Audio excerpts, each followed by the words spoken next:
Shatamanam Bhavati serial episode 1162 8th January 2024 ఏం జరిగిందో చూద్దాం. వాసు ఇలా అంటాడు, మన గుండెలు బరువెక్కుతున్నా ఆ బాధను భరిస్తూ జీవితంలో ముందుకు సాగాలి. నా బంగారు తల్లి నన్ను తల్లిలాగా చూసుకున్నా నా బంగారు తల్లి లేని బాధ నాకు మాత్రం లేదంటారా?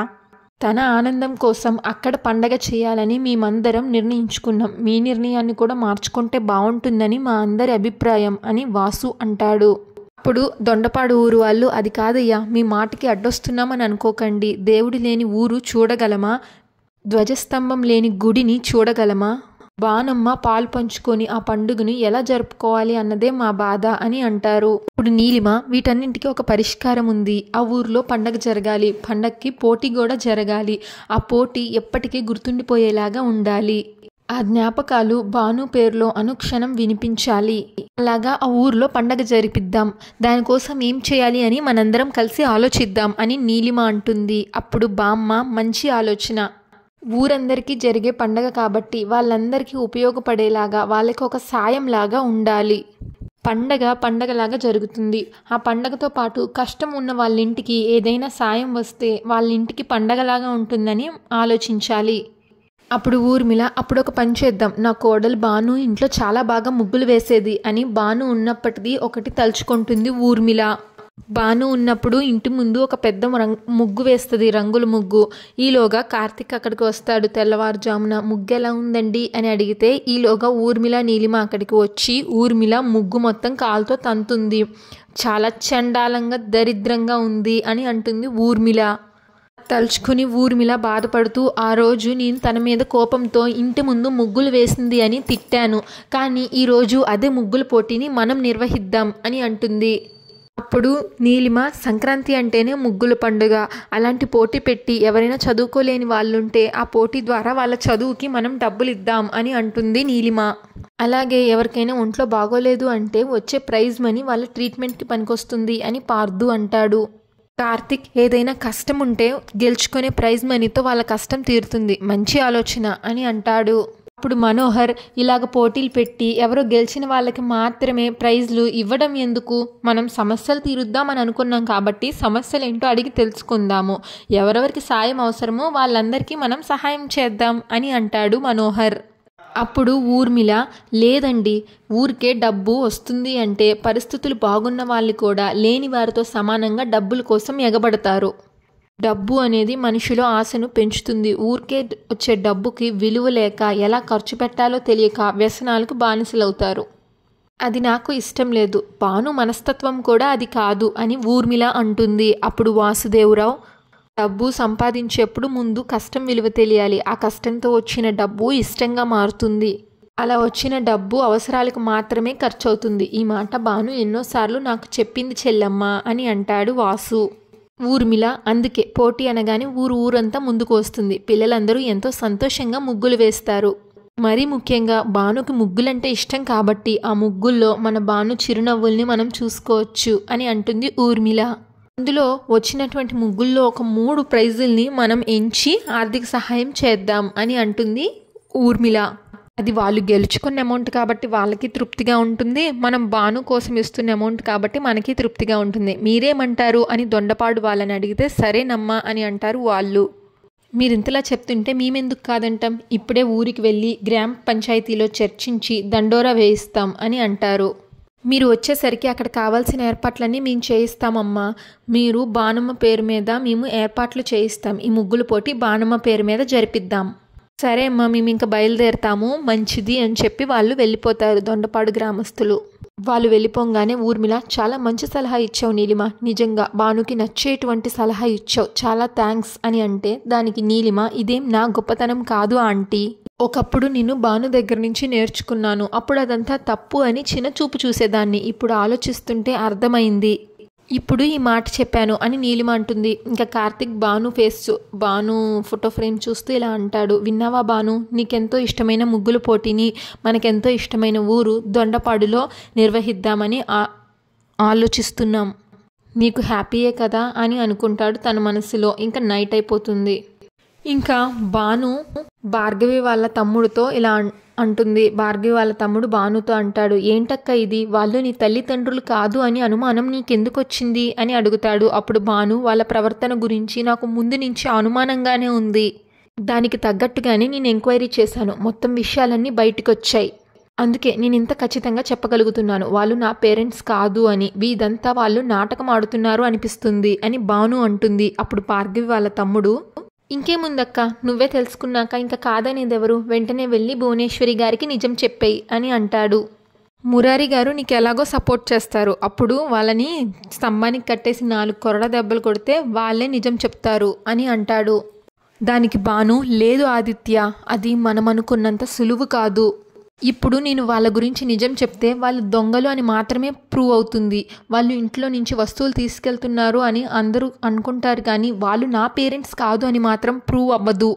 దానికి ఆదిత్య, చెప్పాను కదక్క మురారి గారు నీకు సపోర్ట్ చేస్తారని అని అంటే, దానికి భాను, ఆయన సపోర్ట్ చేస్తే మాత్రం సరిపోదు, మిగిలిన వాళ్ళందరూ నీకు గతమే గుర్తులేనప్పుడు వాళ్ళు నీ తల్లిదండ్రులు కాదు అని నువ్వెలా చెప్తావు, నీ తల్లిదండ్రులు దొంగలని నువ్వే కావాలని నిరూపించావని వాళ్ళు నా మీద చెప్తారు, అందుకే నువ్వు వాళ్ళ ఊరు వెళ్ళు, వాళ్ళ గురించి మొత్తం ఎంక్వైరీ చేయి, ఈ ఒక్క సాయం నాకు చెయ్యవా అని అడుగుతుంది. ఇదంతా చెట్టుచాటు నుంచి వింటాడు భాను వాళ్ళ నాన్నగా నటించడానికి వచ్చిన హరిశ్చంద్రరావు. భాను వాళ్ళ అమ్మగా నటించడానికి వచ్చిన అంబిక కూడా మొత్తం చూస్తుంది. అప్పుడు వాళ్ళ నాన్న వాళ్ళ అమ్మతో ఇలా అంటాడు, అంబిక వాళ్ళు ఏం మాట్లాడుకుంటున్నారు అని అడిగితే, పెరట్లో బోలెడు గేదెలు ఉన్నాయి, వాటి పేడను పిడగ్గా కొట్టడానికి గోడ సరిపోవడం లేదు, ఊర్లో ఎన్ని గోడలు ఉన్నాయో ఎంక్వైరీ చేయమంటుంది అని అంటుంది అంబిక. అప్పుడు వాళ్ళ నాన్న, ఏంటి వెటకారమా అని అడిగితే, అప్పుడు వాళ్ళమ్మ, లేకపోతే ఏంటండి, మీరు నేను ఒక దగ్గర నించొని ఉన్నాం కదా, వాళ్ళ మాటలు మనకి వినిపించట్లేదని తల బద్దలు కొట్టుకుంటున్నాం, మళ్ళీ ఏం మాట్లాడుతుంది అని నన్ను అడుగుతారేంటండి అని అంటుంది అంబిక. అప్పుడు వాళ్ళ నాన్న, మనం ఒకటి అనుకుంటుంటే ఇక్కడ ఇంకొకటి జరిగేలా ఉంది, హరిశ్చంద్ర నాటకం ఆడటానికి స్టేజ్ ఎక్కితే అరుంధతి సినిమా లాగా ఇక్కడ పరిస్థితులు మారిపోయేలాగా ఉన్నాయి, వాళ్ళు ఏం మాట్లాడుకుంటున్నారో తెలుసుకోవాలి, ఎలా అని ఆ హరిశ్చంద్రరావు ఆలోచిస్తాడు. ఈలోగా ఆదిత్య భానుతో, సరే అక్క వాళ్ళు ఊరెళ్తాను, మొత్తం ఎంక్వైరీ చేస్తాను, కానీ నాకు ఒక డౌట్, మురారి గారు ముందే వెళ్ళి తెలుసుకొని వచ్చారు కదా అని అడుగుతాడు భానుని. ఆల్రెడీ కన్ఫర్మ్ చేశారు కదా వాళ్ళు అక్కడ వాళ్ళే అని, ఇప్పుడు మళ్ళీ నేను వెళ్ళి ఏం తెలుసుకోవాలి అని ఆదిత్య అడిగితే, దానికి భాను, వాళ్ళు ఇంత దూరం నాటకం ఆడడానికి వచ్చారు అంటే ఖచ్చితంగా అక్కడ వాళ్ళ మనుషుల్ని పెట్టే వచ్చుంటారు, కాబట్టి నువ్వు వాళ్ళ ఇంటి దగ్గర మాత్రమే కాకుండా ఊరు మొత్తం ఎంక్వైరీ చేయాలి, కనపడిన ప్రతి వాళ్ళని ఎంక్వైరీ చేయాలి, అలా చేస్తే ఎవరో ఒకళ్ళు వీళ్ళ గురించి నిజం చెప్తారు కదా, అప్పుడు తెలిస్తే ఆధారాలను తీసుకొచ్చి వీళ్ళు ఫేక్ అని మనం రుజువు చేయాలి అని భాను అంటుంది ఆదిత్యతో. ఆదిత్య, ఎక్కువ టైం లేదు, ఈ విషయాన్ని నేను ఎవరితోనూ చెప్పుకోలేను, అందుకే ఒక తమ్ముడిలాగా నువ్వు నాకు సహాయం చేస్తావని నిన్ను అడుగుతున్నాను అని అంటుంది భాను. ఆదిత్య, ఏంటక్క ఇది, ఈరోజు నేను ఇలా ఉన్నాను అంటే దానికి కారణం నువ్వే అని చెప్పి నేను అక్క ఎన్నోసార్లు చెప్పుకుంటాము, నీకోసం నేను ఆ మాత్రం సహాయం చెయ్యలేనా అని అంటాడు. నేను వెళ్ళి ఎంక్వైరీ చేస్తానక్క, వాళ్ళు ఫేక్ అని మనం నిరూపిద్దాం అని వెళ్తుంటే, ఆదిత్య నువ్వు ఇలా ఎంక్వైరీ చేస్తున్నావు అనే విషయం ఎవరికి తెలియకూడదు, మన ఇద్దరి మధ్య ఉండాలి అని భాను అంటుంది. తప్పకుండా అక్క అని అంటాడు ఆదిత్య. నీ తమ్ముడిలాగా నీకు సహాయం చేస్తాను అక్క, వాళ్ళ గురించి నిజం బయటకు వచ్చేంత వరకు ఈ నిజం నేను ఎవ్వరికీ చెప్పను అని అంటాడు. చాలా థ్యాంక్స్ ఆదిత్య అని అంటుంది భాను. జాగ్రత్త అని అంటుంది ఆదిత్యతో. అలాగే అక్క అని వెళ్ళిపోతాడు ఆదిత్య. అప్పుడు హరిశ్చంద్రరావు వాళ్ళ ఆవిడతో, మాటలు అర్థం అవ్వకపోయినా అక్కడ వాళ్ళు మాట్లాడుకుంటున్న దాన్ని బట్టి నాకు మొత్తం అర్థమైందే, వాళ్ళు తప్పకుండా ఏదో మన గురించే మాట్లాడుకుంటున్నారు, మన నాటకాలు బతుకు బయట పెట్టాలని వాళ్ళు అనుకుంటున్నారు అని అంటే, దానికి అంబిక, అమ్మో ఈ అమ్మాయిని ఇక్కడి నుంచి తీసుకెళ్తే మనకి డబ్బులు వస్తాయి, జయప్రద గారు ఇచ్చే డబ్బులతో పాటు మనం దోచుకున్నవన్నీ తీసుకెళ్తే మన దరిద్రం తీరిపోతుంది అని అనుకున్నాం, కానీ ఇప్పుడు మన వీపులు మోతమోగే టైం వచ్చిందేమో అని భయం వేస్తుంది అని అంబిక అంటే, అప్పుడు హరిశ్చంద్రరావు, పిచ్చిదానా, ఎన్నోసార్లు స్టేజ్ మీద లైట్ లాగిపోయి కరెంటు పోయి మైకులు పంచైనప్పుడు నా కంఠంతో నాటకాన్ని రక్తి కట్టించలేదు, ఈ మాత్రానికే భయపడతామా అని హరిశ్చంద్రరావు అంటే, అంబిక అది స్టేజ్, అప్పుడు మీరు ఆడింది ఆట పాడింది పాట అయ్యింది, కానీ ఇది నిజ జీవితం, లైఫ్లో నాటకాలు ఆడితే ఎలా ఉంటుంది అనేది నాకు ముందే ప్రింట్ కనబడుతుంది అని భయపడుతుంది అంబిక. దానికి హరిశ్చంద్రరావు, నా భయాన్ని కవర్ చేసుకుంటూ నీకు ధైర్యం చెప్దాము అని అనుకుంటే నువ్వు నన్ను మరింత భయపెడుతున్నావేంటే అని అంటాడు. వెంటనే ఈ విషయం మనం జయప్రద గారికి చెప్పాలి, ఆవిడ సాయం మనం తీసుకోవాలి, లేకపోతే నువ్వు అన్నంత పని జరుగుతుంది, పద పద అని వెళ్తారు అంబిక హరిశ్చంద్రరావు జయప్రద దగ్గరికి. ఇంకా జైలు నుంచి వచ్చిన ఆదిత్య అలా ఆలోచిస్తూ ఉంటాడు ఏం చేయాలని. వాళ్ళ ఫ్రెండ్స్ వచ్చి ఏంట్రా ఈ మధ్య సరిగ్గా అన్నం తినట్లేదు, ఏదో ఆలోచిస్తూ ఉంటున్నావు, ఏం అడిగినా సమాధానం చెప్పట్లేదు, అసలు ఏంట్రా సంగతి అని అడుగుతారు అజయ్ని, యాదమ్మ కొడుకు అజయ్ని. ఇదివరకు ఎలా ఉండేవాడివి ఇప్పుడు ఎలా ఉన్నావు అని అడుగుతారు. అప్పుడు ఒకప్పుడు రాక్షసుల్లా ఉండేవాడిని, ఇప్పుడు మనిషిలా మారాను, దానికి కారణం బాణమ్మ. మానవత్వాన్ని చూపించిన వ్యక్తులు వాసుదేవరావు గారు, అలాంటి వారికి అన్యాయం జరగకూడదు. అప్పుడు వాళ్ళ ఫ్రెండ్ నువ్వేం చేస్తావురా, వాళ్ళందరికీ ఎంతగానో చెప్పావు, ఎంతగానో నచ్చ చెప్పావు, వాళ్ళెవరూ పట్టించుకున్నప్పుడు నువ్వు మాత్రం ఏం చేస్తావు అని అడుగుతారు. దానికి అజయ్ అవేరా నీలిమ తెలివితేటలు, తను ఎక్కడ ఉంటే అక్కడ తన చుట్టుపక్కల ఉన్న వాళ్ళందరినీ అలా నమ్మించేస్తుంది, తన నీడని కూడా అనుమానించకుండా తను జాగ్రత్త పడుతుంది అని అంటే దానికి వాళ్ళ ఫ్రెండు కరెక్టేరా, నీ తప్పు లేకుండా నువ్వు నిజం చెప్పడానికి నీ శాయశక్తులా ప్రయత్నించావు, నిన్ను వాళ్ళందరూ ఎన్ని మాటలు అన్నారో మేము కూడా విన్నాం కదా, కానీ ఆధారాలు లేకుండా నువ్వు మాత్రం ఎలా నిరూపిస్తావు అని అడుగుతారు. అప్పుడు అజయ్ అదే నేను ఆలోచిస్తున్నానురా, అక్కడ ఎవరు నా మాట నమ్మలేదు, కానీ పార్దు మాత్రం సాక్ష్యం ఉంటే నేను నమ్ముతాను అని అన్నాడు, ఆ సాక్ష్యం గురించి ఆలోచిస్తున్నానురా అని అంటాడు అజయ్. దానికి మీ సాయం నాకు కావాలరా అని అజయ్ అంటే వాళ్ళ ఫ్రెండ్స్ తప్పకుండా చేస్తాం, నువ్వేం చేయమన్నా చేస్తాం, నీ కోసం ప్రాణం ఇవ్వడానికైనా సిద్ధం, కానీ నువ్వు ఇలా బాధగా ఉంటే మాత్రం మేము చూడలేంరా అని అంటారు. చెప్పాను కదరా, ఆ నీలిమ నిజ స్వరూపం బయట పెట్టేంత వరకు నేను మళ్ళీ నిద్రపోను, నేను మళ్ళీ రౌడీజం మొదలు పెట్టకూడదని నేనెంతో దైవంగా భావించే బాణమ్మ మీద ఒట్టు పెట్టుకున్నాను, కానీ ఆ ఇంటి దేవతని ఆ ఇంటికి దూరం చేసిన ఆ రాక్షసిని మాత్రం వదలకూడదు అని అంటాడు అజయ్. దాని నిజ స్వరూపం ఏంటో దాని నోటితోనే బయట పెట్టేలా చేస్తాను అని అజయ్ అంటే అప్పుడు వాళ్ళ ఫ్రెండ్స్ నీలిమ ఎంత తెలివైందో అని నువ్వే చెప్తున్నావు, మరి అంత తెలివైన మనిషి తను చేసిన తప్పుని తను ఒప్పుకుంటుందా అని అడుగుతారు. అవునరా, నిజంరా, నువ్వు రౌడీగా ఉన్నప్పుడే నీకు చుక్కలు చూపించిన మనిషి, నువ్వు ఇలా మంచి మనిషిలాగా ఆలోచిస్తే నీకు ఎలాంటి ప్రమాదం తలపెడుతుందో ఒక్కసారి ఆలోచించు అని అంటారు వాళ్ళ ఫ్రెండ్స్. అప్పుడు అజయ్ నేను కత్తిని కుట్రల్ని వదిలేశాను, కానీ ఆ నీలిమని మాత్రం వదలాలనుకోవట్లేదు, నేనేం చేస్తే అది నిజం చెప్తుందో ఆ పనే చేస్తా, నీలిమ చేసిన తప్పులను తన నోటితోనే ఆ ఇంట్లో వాళ్ళందరికీ వినిపిస్తాను, ఆ ఇంట్లో వాళ్ళందరూ నీలిమని మెడ పెట్టుకొని బయటికి గెంటేసేంత వరకు నేను నిద్రపోను అని అంటాడు అజయ్. దేవత లాంటి ఆ ఇంట్లో దయ్యం లాంటి నీలిమని మాత్రం ఉండనివ్వను, దాని నోటితోనే నిజం చెప్పేలాగా చేస్తాను అని అంటాడు అజయ్. అప్పుడు వాళ్ళ ఫ్రెండ్స్ నర్సింగ్ ఎక్కడా కనిపించట్లేదేంటి అంటే ఒక చిన్న ఇన్ఫర్మేషన్ తెలుసుకోవాలని నేనే వాడిని పంపించాను, మీరేం చేయాలంటే అని ఒక ప్లాన్ చెప్తాడు వాళ్ళిద్దరు ఫ్రెండ్స్కి. ఇంకా వీళ్ళిద్దరూ భానుకి అమ్మ నాన్న కింద నటించడానికి వచ్చిన అంబిక హరిశ్చంద్రరావు జయప్రదకి విషయం మొత్తం చెప్తారు. అప్పుడు జయప్రద అలానే కూర్చొని ఆలోచిస్తుంది. దానికి అంబిక అదేంటండి నిమ్మకి నీరెత్తినట్లు మీరు అంత ప్రశాంతంగా ఉన్నారు అని అడుగుతుంది జయప్రదని. అప్పుడు వాళ్ళ నాన్న హరిశ్చంద్రరావు తనకే ఉంది, దొరికితే దెబ్బలు పడేవి మనకు కదా, తనెంతో తెలివిగా తప్పించుకుంటుంది అని అంటాడు. అందుకే ఆమె అంత ఆనందంగా ఉంది, నాకేమీ తెలియదని చేతులు దులిపేసుకుంటుంది అని అంటే మనకి మాత్రం తడిసిపోతుంది అని అంటాడు హరిశ్చంద్రరావు. అప్పుడు జయ నేను మీలాగా పిరికిదాన్ని కాదు, ప్రతి చిన్న విషయానికి భయపడిపోవడానికి, ఎక్కడ ఏం చెయ్యాలో ఎలా చేసి పరిస్థితుల్ని మార్చాలో నాకు చాలా బాగా తెలుసు, అందుకని నేను ఇంత ధైర్యంగా ఉన్నాను అని అంటుంది. అప్పుడు హరిశ్చంద్రరావు మేము కూడా స్టేజ్ ఎక్కాక క్యారెక్టర్ ఏదైనా సరే డైలాగులు మర్చిపోయినా సరే ఎక్స్ప్రెషన్స్తో మేనేజ్ చేసేవాళ్ళం, నాకు నేనే సొంతంగా గట్టిగా ఒక 4 మాట్లాడి క్యారెక్టర్ని మేనేజ్ చేసేవాడిని, అది స్టేజ్ అన్న ధైర్యం నాకు ఉండేది. అప్పుడు అంబిక ఇదే మా ఊర్లో అయితే ఏదో ఒకటి చేసేవాళ్ళం, కానీ ఇక్కడ మేము ఈ ఇంట్లోకి నాటకం ఆడడానికి వచ్చాము, మాది కాని పిల్లని తీసుకెళ్ళడానికి వచ్చాము, ఇప్పుడు అక్కడ ఊర్లో ఎంక్వైరీ జరుగుతుంది, అందుకే నాకు భయంగా ఉందమ్మా అని అంటాడు హరిశ్చంద్రరావు. కానీ ఒకటి మాత్రం గుర్తుపెట్టుకోండమ్మా, మొత్తం మా మీద వేసి మమ్మల్ని తిడితే ఇది మీరాడించిన నాటకమే అని మీ పేరు చెప్పేస్తాం అని అంటాడు హరిశ్చంద్రరావు. అప్పుడు మీకు కూడా కొంచెం బాధ ఉంటుంది కదా అని అంటాడు హరిశ్చంద్రరావు. అప్పుడు జయ ఏంటి బ్లాక్మెయిల్ చేస్తున్నారా అని అడుగుతుంది. దానికి హరిశ్చంద్రరావు తప్పుగా అనుకోకండమ్మా, నాటకాలు ఆడేవాళ్ళం కదా, ఒక్కొక్కసారి సీన్ బట్టి డైలాగుల్లో డెప్త్ మారుతుంది, అంతేగాని మిమ్మల్ని బెదిరించడానికి కాదు అని అంటాడు.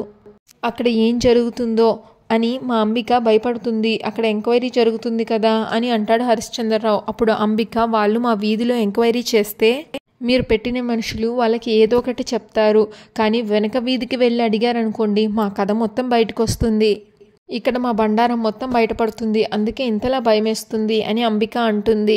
అప్పుడు జయ, చెప్పాను కదా నేనేదో నాటకాలు ఆడే వాళ్ళని తీసుకొచ్చి ఈ కథని ఇంత రక్త కట్టిస్తున్నాను అని అనుకుంటున్నారా? మీరు ఇంటి నుంచి బయటికి వెళ్ళే వరకు, కీర్తిని బయటికి తీసుకెళ్లేంత వరకు ఎక్కడ ఏం చెయ్యాలో, పరిస్థితుల్ని ఎలా మేనేజ్ చేయాలో అది నాకు బాగా తెలుసు. మీరు ఈ విషయాన్ని వదిలేయండి అని అక్కడి నుంచి వెళ్ళిపోతుంది జయ. అప్పుడు హరిశ్చంద్రరావు ఆవిడికంటే బాగానే చెప్తుంది, ఇది ఆవిడ ఇల్లు కాబట్టి ఆవిడని 4 మాటలని వదిలేస్తారు, కానీ ఆవిడికున్న ధైర్యం మనకి ఉండద్దు. అప్పుడు అంబిక, కానీ మన పరిస్థితి అలా కాదు కదండి, ఇన్ని రోజులు ఇంటి మీద పడి తిన్నాము, చేతికి దొరికిందంతా దోచేస్తున్నాము, తీరా ఇప్పుడు దొంగలము అని తెలిస్తే మన బతుకు అంతర్వేది సంతలాగా అయిపోతుంది.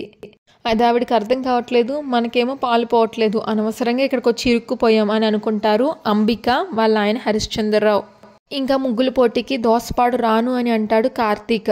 అప్పుడు వాసుదేవరావు, అదేంటి బాబు నువ్వే అలాగా అంటున్నావు అని అంటాడు. ఊర్మిళ, అవునరా అందరం కలిసి వెళ్ళాలి అని అనుకున్నాం కదా, ఇప్పుడు నువ్వే దోసపాడు రాను అంటే ఎలాగ చెప్పు అని అంటుంది ఊర్మిళ కార్తీక్తో.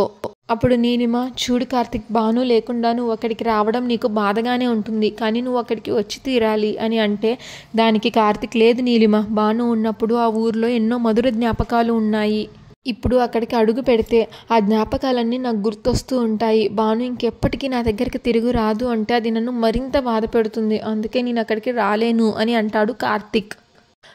భాను కోసం చేస్తున్నారు కాబట్టి మీ అందరూ వెళ్ళండి అని అంటారు కార్తీక్. ఇంకా సత్య భువనేశ్వరి దగ్గరికి పరిగెత్తుకుంటూ వచ్చి, అమ్మమ్మ దోసపాడులో సంక్రాంతికి ముగ్గులు పోటీలు పెడుతున్నారంట, ఫస్ట్ ప్రైజ్ చాలా పెద్ద అమౌంట్ ఇస్తున్నారంట, నేను కూడా పార్టిసిపేట్ చేస్తాను అని అంటుంది. అప్పుడు వాళ్ళ నాన్న కలికి, ఏం అక్కర్లేదు, అయినా సంక్రాంతి పండుగకి మన ఊర్లో ఉండాలి కానీ ఎక్కడికో వెళ్తాను అని అంటావేంటి అని అంటాడు కల్కి. అప్పుడు సత్య, పో నాన్న నువ్వెప్పుడు ఇలానే అంటావు, నేను వేరే ఊరికి వెళ్ళి మన ఊరికి పేరు తీసుకొస్తాను అని అంటే నువ్వెందుకు ఒప్పుకోవు అని అడుగుతుంది. అప్పుడు మురారి, మన ఊరిలో కూడా పండగ జరుగుతుంది కదా సత్య, నువ్వు ఇంకో ఊరు వెళ్ళడం ఎందుకు అని అంటాడు. భువనేశ్వరి, నా కొడుకు కరెక్ట్గా చెప్పాడు అని అంటుంది. భువనేశ్వరి, మన ఊర్లోని పండగను వదులుకొని నువ్వు ఎక్కడికో వెళ్ళి ముగ్గులు వేయాల్సిన అవసరం ఏముంది, మన ఇంటి ముందు ముగ్గులు వేయి, మన ఇంటిని అందంగా ఉంచు, అది చాలు అని అంటుంది భువనేశ్వరి. అప్పుడు సత్య, లేదమ్మమ్మ, నేను ఆ ఊరు వెళ్ళాలి, అక్కడ ముగ్గులు వేయాలి, నాకే ఫస్ట్ ప్రైజ్ రావాలి, దానికి మామయ్యే నన్ను తీసుకెళ్ళాలి అని అంటుంది సత్య. అప్పుడు మురారి, నాకు ఖాళీ లేదు అని అంటాడు. నేను తీసుకెళ్ళను అని అంటాడు మురారి. అప్పుడు సత్య తన మనసులో, నాకు తెలుసు మావయ్య, నేను అడిగితే నువ్వు ఇలానే అంటావు, ఎవరు చెప్తే నువ్వు తీసుకెళ్తావో వాళ్ళ చేతే నీకు చెప్పిస్తాను అని అనుకుంటుంది తన మనసులో. ఇంకా కల్కి, ఇంగో మావయ్య మాట కూడా విన్నావు కదా, ఇంకా ఎలాంటి ముగ్గులు పోటీ లేవు, నువ్వు ఇంట్లో ప్రశాంతంగా ఉండు అని అంటాడు. అప్పుడు సత్య, నాకు తెలుసులే నాన్న, ఏం చేయాలో ఎలా చేయాలో అని చెప్పి అక్కడి నుంచి వెళ్ళిపోతుంది సత్య. ఇంకా నీలిమ కార్తిక్ని కన్విన్స్ చేద్దామని చూస్తుంది. చూడు కార్తిక్, నువ్వు అక్కడ కనిపించకపోయేసరికి అందరూ నీ గురించి అడుగుతారు, భాను పేరు మీద జరుగుతున్న ఈ పోటీల్లో నువ్వు లేకపోతే ఎలా చెప్పు అని అడుగుతుంది కార్తిక్ని. అది మేటర్, అక్కడ ముగ్గులు పోటీలు జరుగుతున్నాయి కదా, నువ్వు నేను మావయ్య అక్కడికి వెళ్దామా అని అడుగుతుంది సత్య భానుని. అప్పుడు భాను, సత్య, నేను ఇప్పుడు ప్రెగ్నెన్సీతో ఉన్నాను కదా, నేను ప్రయాణం చేయలేను, నేను రాలేను అని అంటుంది భాను. మరోపక్క కార్తిక్ ఏమో, నా భానుని నేను ఇప్పటికే మర్చిపోలేకపోతున్నాను, మరోపక్క దోసపాడు వచ్చి అక్కడ అందరూ సంతోషంగా ఉన్నప్పుడు నేను కన్నీళ్లు పెట్టుకోవడం బాగోదు, అది మంచిది కాదు, దయచేసి నన్ను బలవంతం చేయకండి అని కార్తిక్ అంటాడు. మరోపక్క సత్యనేమో భానుని కన్విన్స్ చేద్దామని చూస్తుంది. చూడు రాదా, అక్కడ ముగ్గులు వేయాలని నేను ఎంతగానో అనుకుంటున్నాను, నాకు ప్రైజ్ వస్తే నీకు కూడా ఆనందమే కదా, నువ్వే నాకు ఒక మంచి ముగ్గు నేర్పించు అని అంటుంది సత్య. మనందరం కలిసి వెళ్దాం, నువ్వు వస్తానంటేనే మావయ్య కూడా వస్తాడు అని సత్య అడుగుతుంది. దానికి భాను ఏమో, నువ్వు మీ మావయ్య వెళ్ళండి, మురారి గారితో నేను మాట్లాడతాను, నేను రావడం ఎందుకు అని అంటుంది. మరోపక్క నీలిమనేమో కన్విన్స్ చేద్దామని చూస్తుంది కార్తిక్ని. ఇది భాను పేరు మీద జరుగుతుంది, నువ్వు రాకపోవడం ఎంతవరకు కరెక్ట్, నువ్వే ఆలోచించు అని అంటుంది కార్తిక్తో నీలిమ. సత్యనేమో, నేను ఇప్పుడే మావయ్యని అడిగాను, మావయ్య నన్ను తీసుకెళ్ళను అని చెప్పాడు, నువ్వు వస్తానంటేనే నీ కోసం మావయ్య కూడా వస్తాడు అని అంటుంది భానుతో. నీతో పాటు నన్ను కూడా తీసుకెళ్తాడు, ప్లీజ్ రాధా అర్థం చేసుకో అని అంటుంది సత్య. అప్పుడు వాసుదేవరావు, చూడు బాబు, భాను భౌతికంగా మనకి దూరమైన తను ఎప్పుడు మన ఊహల్లోనే ఉంటుంది, మనం ఎక్కడికి వెళ్ళినా మనకంటే ముందే తను అక్కడ ఉంటుంది. అంతటితో ఎపిసోడ్ పూర్తయిపోతుంది. నెక్స్ట్ ఎపిసోడ్ ప్రోమోలో ఇంకా సత్య ఇలా అంటుంది, భాను సత్యతో అంటుంది, నువ్వు వస్తేనే మీ మావయ్య నిన్ను తీసుకెళ్తాడు అని అంటే నీ కోసం నేను తప్పకుండా వస్తాను, వెళ్ళి మీ మావయ్యతో చెప్పు అని అంటుంది భాను. అప్పుడు సత్య, అయినా నువ్వు నా కోసం ఊరు వస్తున్నట్లు కాదు, నువ్వు అక్కడికి వస్తే నీ గతం నీకేమన్నా గుర్తుకు రావచ్చేమో, నీ గతం తాలూకు విషయాలు ఏమన్నా నీకు అక్కడ ఏమన్నా కనిపించవచ్చేమో, అలా ఎందుకు ఆలోచించకూడదు అని అంటుంది సత్య. మొత్తానికి ఇటు పక్కన కార్తీక్, అటు పక్కన భాను దోసపాటు బయలుదేరతారు ముగ్గులు పోటీల కోసం. వీళ్ళిద్దరూ ఎదురవుతారా, కలుస్తారా అనేది నెక్స్ట్ ఎపిసోడ్లో చూడాలి. Thanks for watching. Please subscribe to our channel.